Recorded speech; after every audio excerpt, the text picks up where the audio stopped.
and work. I'm Michelle. So Tom, our background is, if you don't know or haven't met us before, I've done quite a bit of work over the years for various Duchenne Foundation and other various associations, and now Duchenne Australia. And I guess I'd done a degree in disability and developmental education, and went on to register as a behaviour practitioner with NDIS. So my background is developmental education, and I've done a lot of trauma work. And about 2 years ago, I decided that I'd got all this experience in Duchenne and decided that, right, it's time to just go out and focus on our kids.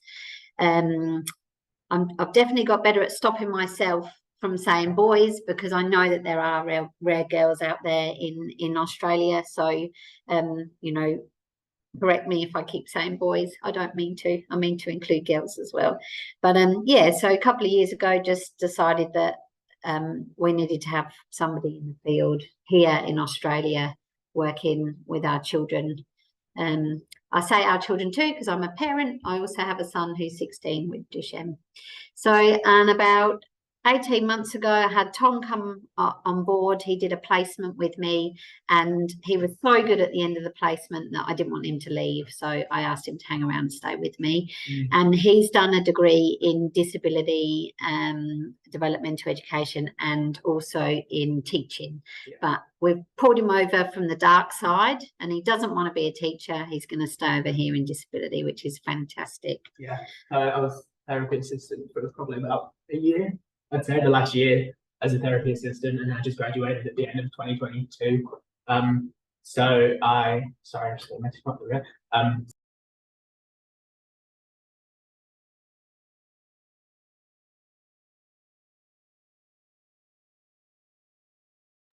They can't hear us.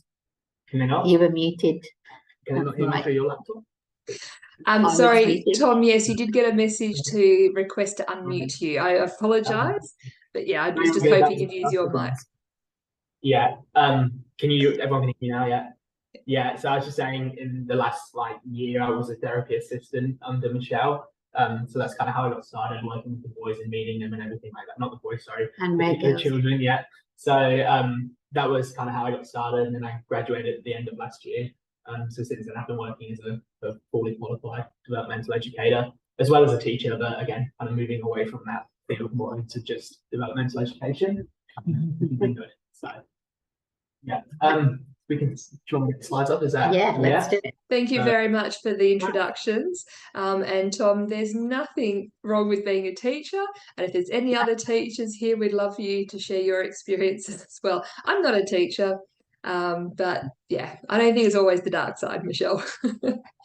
But thanks so much for that, Tom. I really appreciate it. And Michelle, thank you. Please, do you want to share your screen? I'm only joking. Yeah, I'm not able to share the screen at the moment. Oh, there we go. Thank you.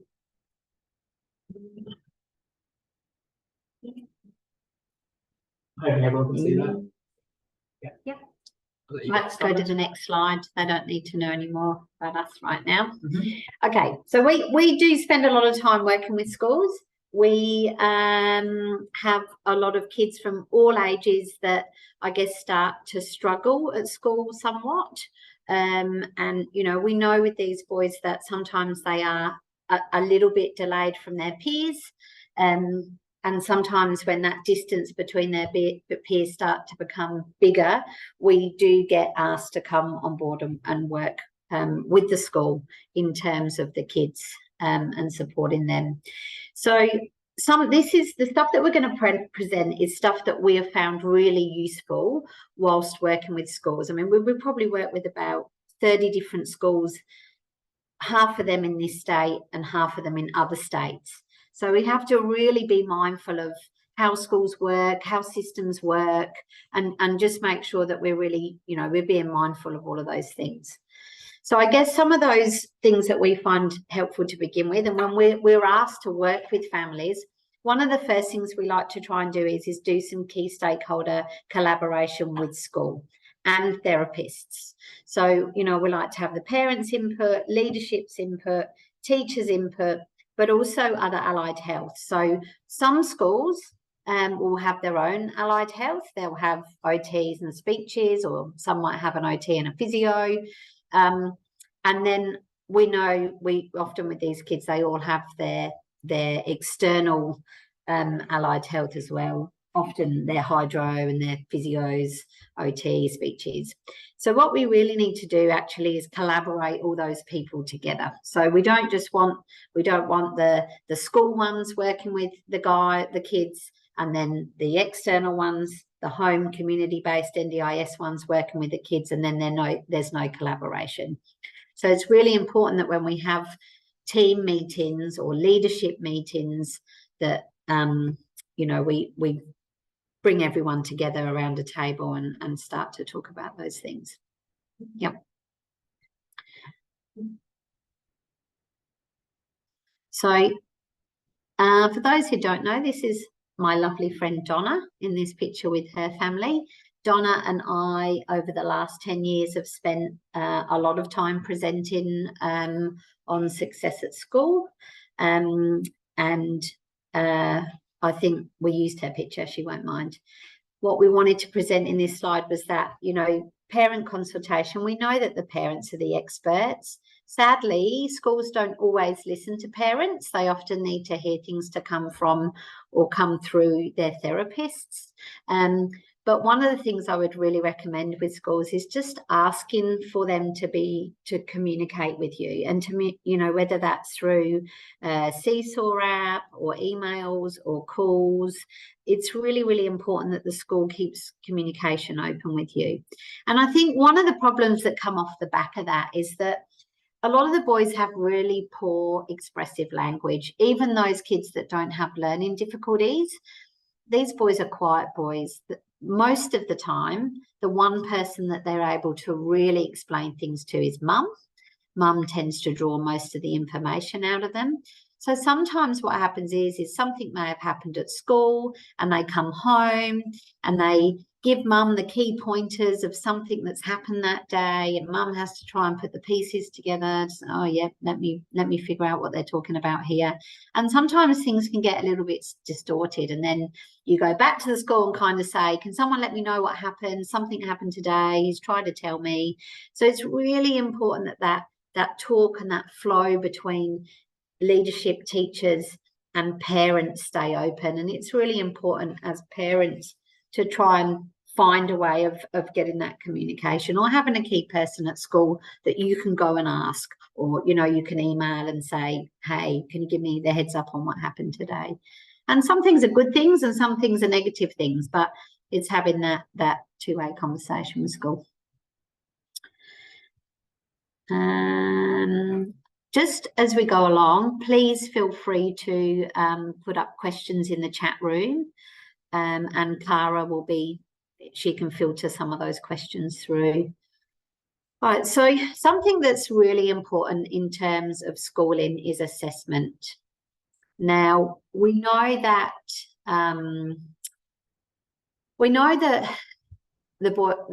the kids with Duchenne will struggle. And schooling isn't always easy, even for the best of them. We know that some of them have an intellectual disability, IQ that is slightly low, but it is not an intellectual disability. And often these boys don't need to be placed into special classes or special units or special schools. What we want to do is keep them in a mainstream environment for as long as possible, and we want to sustain any distance between them and the peers. We want to sustain that as they learn. So what's really important when we're assessing what they need and where they need help, it's really important that we look at doing an adaptive behaviour assessment. And the reason why this is really important is because it doesn't look at curriculum. It doesn't look at how good their handwriting is or how well they read. This is about how well do they cope in adapting in situations, whether that be in the community, whether that will be communicating with others, whether that will be socially. We need to look at how well they're being able to adapt with their behaviours, which is really important when you've got lots of little people that are starting to find it really difficult to move around or becoming fatigued. So it would be my recommendation. So I worked really closely last year and had some mentoring from James Poisky, who's one of the leading psychologists in the field in America. And James just said to me, one of the best assessments for these boys is the ABBAS assessment. So we've spent quite a lot of time using this assessment. And we also would use a sensory profile and also look at some of the anxiety based. Now, none of these things are diagnostic. All they do is they give us a baseline on where the kids are at. It identifies their strengths. It identifies areas where we need to skill build. And then it gives us the opportunity to look at interventions and supports that need to be put in place with school. So often when difficulties start to arise, or physical challenges start to happen, you know, often the school need some kind of assessment or baseline to put in funding applications. So if they need more SSO support, you know, often we support schools with the ABBAS in terms of them being able to actually apply for funding. And they can be really specific on where the kids need that extra support. The other thing is with the ABBAS is it's really useful in terms of your NDIS reviews, and also it just gives us a benchmark so we can see when we've got success, and we can see those areas where we need to build. One thing I would say about strengths is that often these kids are chasing their tails at school. They're often not able to work at the same level as their peers. And if they do work at the same level as their peers, they're going at 110% to do that. So I think what's really important for teachers to understand is that the level of these boys' strengths probably still don't come up as high as their peers, but they need to be rewarded around those strengths. And those strengths need to be picked up, and they need to be, I guess, supported and given verbal praise around the strengths that they do have, even though they may be slightly less than their peers. So I guess in terms of behaviour support, behaviour can look really different in terms of these boys, because we have boys that are real externalizers. So they may be more reactive, they may push or throw things. And then we have kids that sit very peacefully in a classroom and blend in, not to bring too much attention on themselves, which can also be, you know, not good, because what tends to happen is that in those early years, they learn to sit quietly and copy the person next to them. And then as they go through the school years into years 3 and 4, we start to realise that actually their learning is quite a lot behind their peers.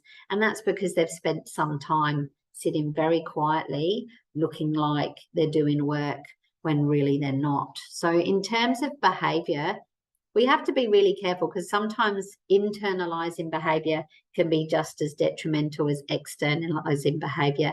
However, the externalising behaviour often will get support quicker. So I guess in terms of behaviour support, what we try to do with schools is we just try to help them understand that every behaviour has a meaning. So it's basically them trying to communicate what's going on. And again, we know that these boys really struggle with being expressive in their language and finding the words that they want to say. So after some time, sometimes their behaviours do overspill, and sometimes we can see them escalating. Yeah. So off the back of our ABBASes, what we have been doing is we've been providing some support plans for school, community, whoever needs to use them really. And what we've put in these books is an overview of Duchenne, because we think every school and teacher should know what's in there. We're very careful in what we put in there, because obviously our little people read and our big people read too. So we're very conscious of what goes into the books and mindful of that. Working with the person and DMD, there's, there's quirky things about these boys that I love and enjoy working with them. So, I guess it's presenting that to the teachers. We look at things like misunderstood behaviours, things that might upset them, things that might help them calm down, what they're working towards. So this often looks at what they're working towards externally. So what am I working with my speechy that can be brought into school so that school is using it as well?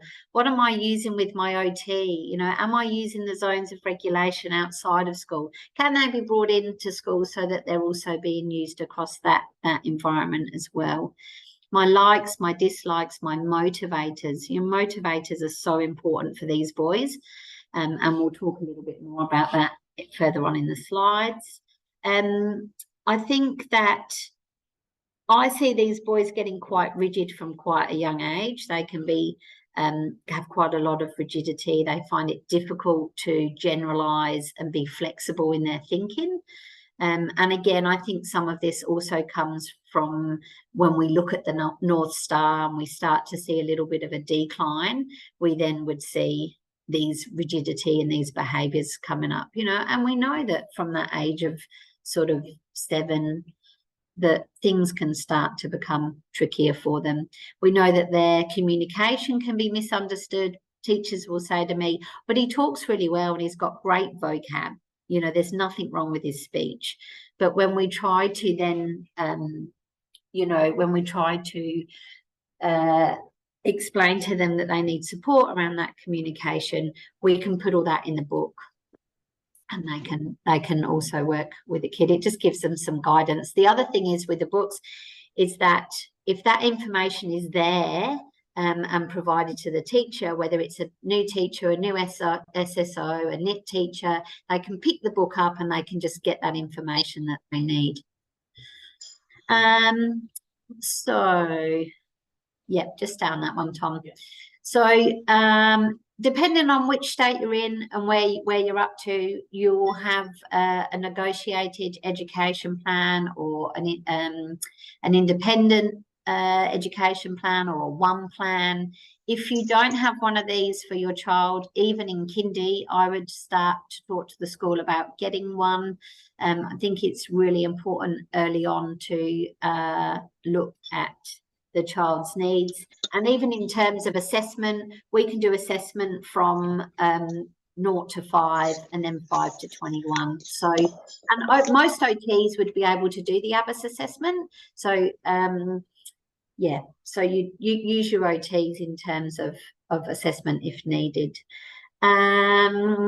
So in terms of the NEP or the IEP, you'd really want to be sitting down and identifying some of those strengths and interests, motivators, look at the impact of Duchenne at that time for your child and discuss that in a leadership meeting. And when you're doing an NEP or a one plan, again, I would have your external therapists coming in and being a part of that. It's really good to share some of those successes that are happening outside of the home so that the school get a bit of an idea of what life's like outside of home, including the amount of appointments and scheduled allied health appointments that families have. Yep. It's really hard not seeing everyone. I feel like I'm just talking away, so stop me if I'm rattling on too much. So healthcare plans. So again, I guess one of my big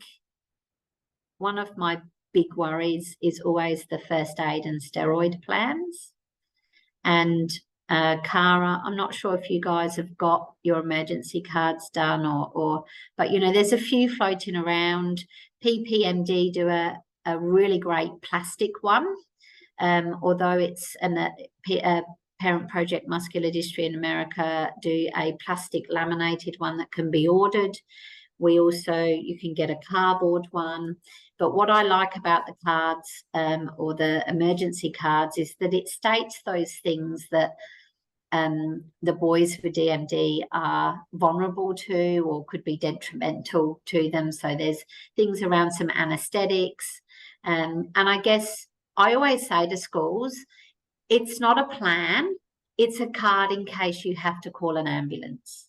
So if you have to call an ambulance, then this card would need to be given to the ambos, and it would say that this is the anaesthetic. If they have a broken leg, this is the protocol to follow.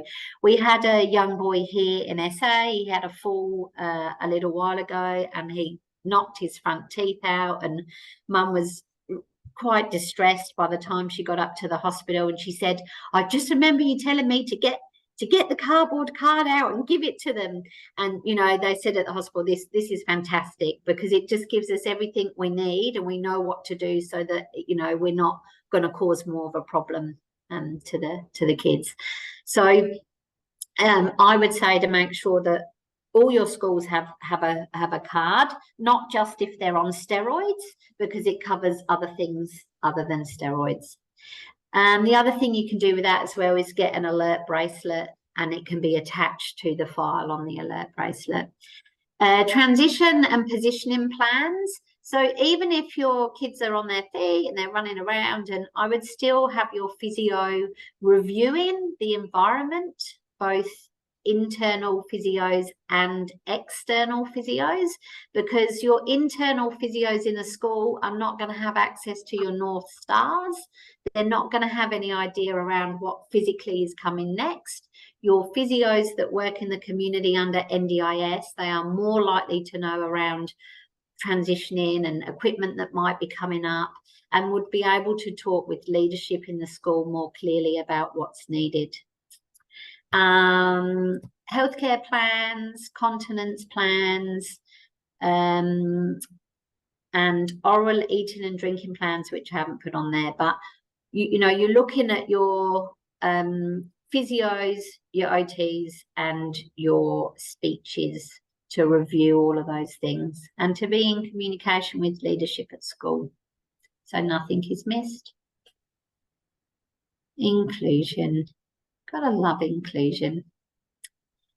Inclusion's really, really tricky, because this kind of goes back on what falls on school and what falls on NDIS. And I think in terms of inclusion and excursions and camps, these things have to be planned as early as possible. So these things, if the school year is planned out, I would be asking the school, can we please have a list of what excursions are going to be going on throughout the year? Because it's highly likely that someone might have to do a drop-off or a pick-up, or they may need picking up early. You may need to go along as a support person. So I think it's really important in terms of excursions and camps that, again, as a parent, you're asking to have those meetings with leadership and working out who's going to do what. So have really clear roles and expectations around what school going to do, what are parents going to do. And, you know, the easy option often is to just say, oh, we won't take them to camp because it's too hard. But I think that it's looking to the school and yourselves around, well, how can we make this flexible? Could we go to camp and stay nearby and let them go during the day? Are we able to come for part of the camp? You know, in terms of excursion, is it better that a parent goes along for the first few excursions so that they can show the teachers what to do? So excursions definitely need planning, and they need planning as early as possible. And you may need, again, to use your external physios and OTs to come in and talk to your schools around what that's going to look like and what's going to be needed. Are we going to need an accessible bus? You know, will they need to bring their scooters or their wheelchairs? Are they going to be able to walk around? You've got to plan all of that stuff. And, you know, that should be done with key stakeholders, your allied health and school leaders. I reckon that's good. Oh, my dear boys, you know, and girls and rare girls. I'm really sorry if we've got a mama with a rare girl. I don't mean to keep saying boys. So when we all think about motivation and we think about tiredness, and when, you know, there's a lot of parents on here and we know tiredness, we get tiredness. The motivation to do things becomes lower. So as our kids get more tired, their motivation reduces. And so you get this kind of, well, why do I have to do that? What's the point? You know, is it going to benefit me? What am I going to get out of it? So in terms of motivation, there always has to be a carrot for these kids. There always has to be a reward. What am I going to get? Will you get me a little gift? If we go and do those appointments, will I get a little something after? Of course you will. Let's just get through the appointments. You know, and they need that. They need that motivation to be working towards getting something, because otherwise, what's the point in doing it? You know, it's hard enough. It's hard enough keeping up with my peers. I'm working 110% during the day to keep up. And so it's really, really, really important that we find out, you know, what's meaningful to them, what's of interest, and, you know, what's going to keep them motivated to stay a part of things. And I think, again, if we just put that back to our own way of thinking, you know, if something's a bit wasteful and we're low on energy, we'll just say, oh, I'm not doing that. I'll put that over there. I'll do that later. And it's no different for the kids. You know, they feel that, you know, that tiredness and demotivation as well. So when we're learning in terms of school, meaningful, you know, we've got to tell the teachers that the things need to be of interest, successful, it needs to be personalised, and there has to be a reward. And sometimes just verbal praise is enough, but they need to be rewarded for what they're doing, and that will keep them coming back to learn and do more.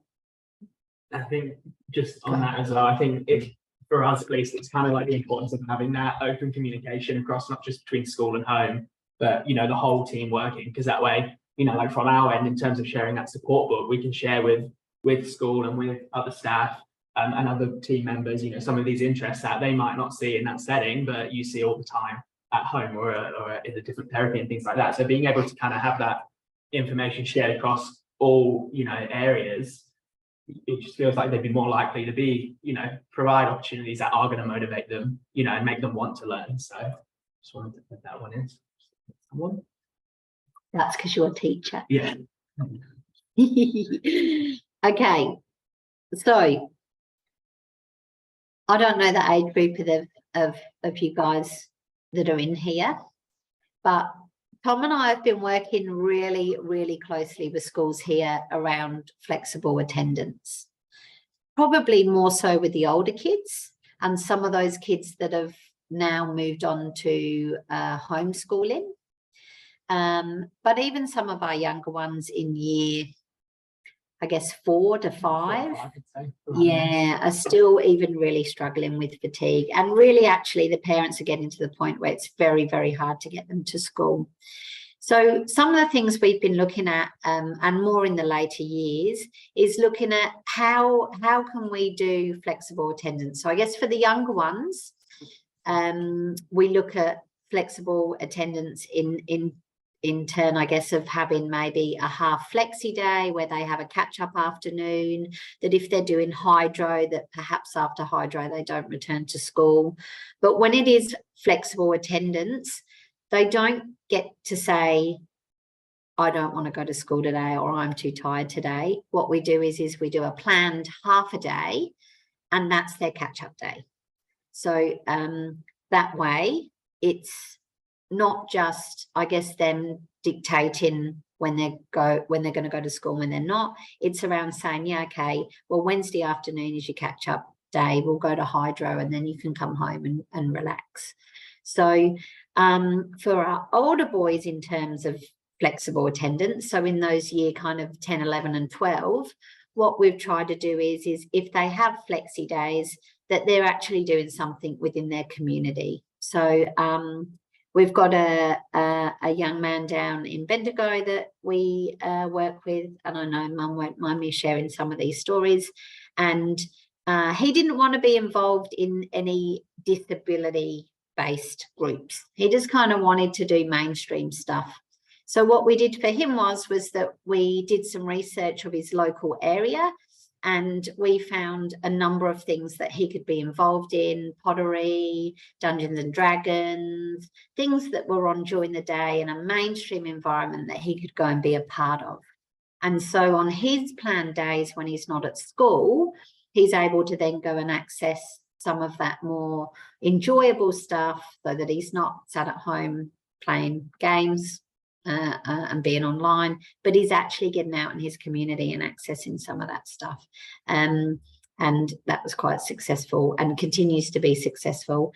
In terms of our older boys here, what we're actually doing is we can integrate it as part of their SACE or part of their learning, so that they're able to spend part of the time at school and part of the time in the community, and it all goes towards their year 11 and 12, which is really great. So that would have to be talked each day, and you'd have to, again, have meetings with leadership to look at what that might look like. And within that, there's some overlap between school providing SSOs and NDIS providing support workers. And but the good thing is that there is flexibility as they get older. And the other thing is that we want to look at, well, what are they going to do when they leave school, and what's life going to look like? So this gives us the opportunity to start to integrate them into life after school and before they've even left school. Do you want to talk a little bit about social? Yeah, sure. Yeah, so I mean, in certainly from that school perspective, it's all about making learning meaningful. So it's not, it's kind of getting schools to think outside the box when it comes to what options are there for these kids. It's not necessarily just being in a traditional classroom 5 days a week for 6 hours. We want to find things that are meaningful to them, and that might be different to what's meaningful for everybody else, and how we can then sort of merge that together with their curriculum-based learning and things like that. So and then a lot of that is around finding things in the community that they want to do, and not just pushing them into different options and different things that they can visit. It's giving them a say, giving them a voice, and having it be really meaningful to them. And that's where this idea of social role valorization comes into play. Yeah. Can I just share that? I was just going to share a little bit of a story. So one of the boys that we've got here at the moment, they were going to send him off to supported employment for work experience. So here in South Australia, we've got these supported work environments where it's lots of packing and sticking sticky labels on. And people have this kind of view that these workplaces are places where they can socialise. It actually has a 90% work rate. So if the kids go there and they're packing show bags or they're packing meat, they have to have a 90% work rate. Well, someone with a physical disability and reduced lower upper body ability, it's going to be really difficult for them to do. So we can do that generic, we'll send them off to work experience, but it's saying, well, what are they actually going to do there? And is it meaningful to them? Because these are all things that are going to be very demotivating, not motivating. So it's really important that when something comes up or school propose, let's have a go at this, let's send them to work experience, that we really break that down and look at, well, what does that mean? My own son was going to get put in stickers, sticky labels. And I said, he'll do it for 5 minutes. My son is, for those who know him, he's very colourful, and he has very colourful language. And if he gets bored after 5 minutes, he would be putting on a full display to get himself out of there. He would want to get kicked out so that he doesn't have to do it anymore. So, you know, I'm saying to them, you've got to be mindful of the environments that you're putting these kids in, because you could actually trigger off more behaviours and then they get into trouble for that. So, yeah, it's really important what we pick, and the avenues that we place them in are important to them. And so, yeah, when you look at schools, you know, many of them do provide inclusive spaces and activities that are sort of loosely defined as inclusive in a broad sense for everybody. But, you know, it's only inclusive if it's actually meaningful and provides value to the lives of these kids. So, you know, and that's not just around education, that's looking at community. So do they have independence? Is there choice and control? In the school, do they have support? Are they having friendships that will be facilitated and modeled to them? Are they allowed to explore friendships and relationships? Even in the household and the family, you know, that's where they get their love, their shelter. You know, they build that safety, sense of self. You know, their culture and their identity. Is that all? You know, you have to consider all of these things when you're looking at what are we going to provide for these young people when they're leaving school and even when they're at school. And again, around the leisure. So what is an enjoyment to them, and how can we actually make that work within their education? It doesn't necessarily just look like being in a classroom, and that's something that we really push for schools to realise, and we want to work with them, you know, in terms of setting that up. And I think this is a lot of stuff for parents to consider.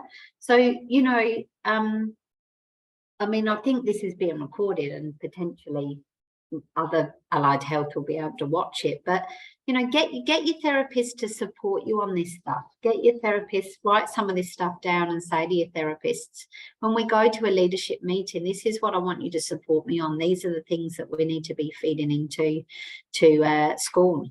And you know, most schools are really thankful when you get in there and you start talking. It's like, oh yeah, we could do that, we can try that, or they'll say, we don't have the funding, and we'll say, that's okay, we'll do an assessment and we'll help you with your funding. So yeah, it's good. Yeah. Do you want to go? Yeah, sure. So when we're looking at, you know, things that are meaningful to these kids, we want to really think about choice and control. You know, even within the flexible attendance, like Michelle said, that's not just choice and control. Doesn't just mean being able to say, I'm not going to school today. We want to set it up so that they have, you know, a sense of control, but, you know, they're still getting access to education and to those, you know, school experiences. So you know, people with Duchenne will feel like they have little control over their own lives. They face, you know, constant change and uncertainty, especially as they get older. And even when they're fatigued, we know that they're going to seek that control. And when that happens, that's when we start to see that flight and freeze. And, you know, that's going to look like they might fight, they might externalize their behaviors, they might hit out, they might knock things over, they might swear, they might flight, so they might look to escape. That can just look like avoiding tasks, running away, avoiding activities, or they might even just freeze, where they just internalize and completely shut down. And that's where you see them, they're really compliant. And it seems like everybody's all good, they're all listening and they're keeping up, but just scratch below the surface and you see that they're just, you know, kind of hiding away. You know, and from that we see a range of things happen. So there's cognition, there's memory problems, there's concentration challenges. You see those physical signs of headaches, dizziness, feeling really tired, stomach aches, sleep disturbances. And then even within that, you start to see those behavioural responses. So, you know, it can look like avoidance, look like tendency behaviours, things like that. So we have to consider that going forward, that there's a difference between, you know, getting their own way and having choice and control. So these boys are so directive. Yeah. You know, I watch them with their friends, and if the play isn't going their way or people aren't doing what they're telling them to do, they get quite distressed. And I think one of the difficulties is having boundaries around school. And these are the ones that struggle to go to school, but kind of saying, yeah, you know, I'll go today, but I don't want to go tomorrow. And it might be because a lesson's too difficult, or so there's kind of a difference between giving them choice and control and them getting their own way. And I guess I'm just reading here, being bossy to their friends online. I know, they're just so directive. But, you know, I guess what happens is they start to get physically more tired. And so they want to gain that control. But how do we make people independent if they're physically getting more tired? And we do that through self-autonomy. So it's around, okay, you know, we need to give them choice and control, but sometimes it's forced choice and control. You know, do you want a shower or a bath? Oh, because I don't care whether you have a shower or bath. I just want you to be washed. And that gives them the choice. Oh, actually, I want a shower tonight. Great. You choose shower. In you go. So it's kind of, teachers have to be aware of that as well. Let's switch it up a bit. So, and it's the same sort of thing here. It's just around that autonomy. You know, if you when they're facing these physical changes, they start to feel isolated. They lose that sense of control, and you see an escalation in behaviour. So you need to provide. I mean, schools need to provide more opportunities for self autonomy. So setting up a place where they can regulate meaningful activities to them, giving them that choice, opportunities for engagement where they have a voice and they have a say. Which is really tricky because we don't normally give, 7 to 12-year-olds self-autonomy. We try to keep them behaving themselves and listening to what we tell them to do, and these kids don't like punishment. They don't like being told what to do. They want to have choice and control because they're losing control in other areas. So it's really tricky. So in terms of success at school, one of the things that we always need to consider, and I always bring teachers back to, is that before we can learn, before we can be taught a skill or learn a skill, there's things that need to be considered, whether that's at home or in the classroom. But in the classroom, we need to look at those sensory differences. We always need to have a reinforcer. What am I going to get out of this from the boys' perspective? A structure visual, because these boys are much better with visual and having that scaffolding around them. Task demand. Often we know that they can do the task, but they need to have success. So if the boys are playing up, sometimes we'll say to the teachers, just pull all the task demand back and make it really easy. So it's super easy, so that they're gaining some traction again and they're feeling good about themselves again. And then we can lift the task demand up again. But all these things need to be in place before learning even happens. So there's a lot to do externally with your external allied health, with your internal school allied health. Everybody's got to come together and work on that stuff. Otherwise, learning won't happen anywhere. Look, I find all the boys struggle with that fight and flight stuff, or all the kids, regardless of whether there's any learning difficulties or not. I think the fact that when we have little bodies that aren't working and aren't doing what we want them to do, there's going to be repercussions from that. When people say kids are really happy, the boys are really happy, they're happy all the time, I don't want to hear that. They've got dish ends. Boys should be allowed to get upset and get angry and let out their frustration, and all that stuff's very, very healthy. However, we also know that those late mutations, we know that those boys are going to struggle much more with their working memory, their communication, their interoception. So do you want to quickly explain interoception? So I think it's a big one for school, because often there's now quite a big focus on the zones of regulation, which are great. But often it kind of stops at just being able to name your feelings. But for these kids, it's a lot more than that. It's actually being able to know, what do the feelings mean for your body and what does it actually feel like? So it's all well and good if you have the vocabulary to say you're feeling sad, but you don't know how to actually describe how you're feeling or what feeling sad even means. Yes. It's not gonna. So sometimes they'll get angry and I'll say, where do you feel anger? And they'll say, in my fists. I don't say in my heart, it races. So they're not able to actually articulate where they're feeling that. And if you can't feel it on your body, you can't regulate yourself. You need to be able to know what that feeling is. Yeah. Yep, we're good. And one last thing, friendships. I go into schools and they say, oh, the kids are ever so good with him. Kids are ever so good. They help him out. That's not a friendship. I don't want to hear that kids are good with them. I want them to have reciprocal friendships that go backwards and forwards, not people that are kind to them just because, they've got dish end.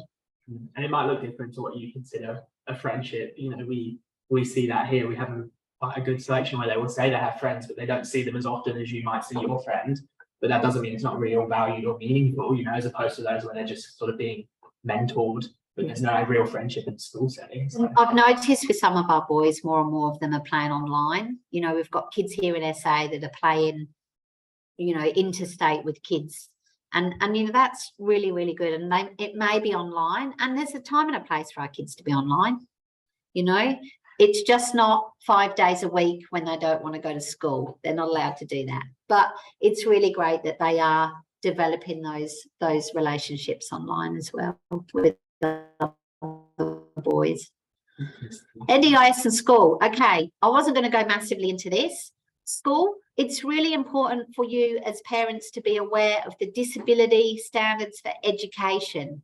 That will give you all the information that you know about what is expected of an education setting and what is expected, what adjustments, reasonable adjustments should be made by a school. So if a school needs a lifter, a school pays for a lifter.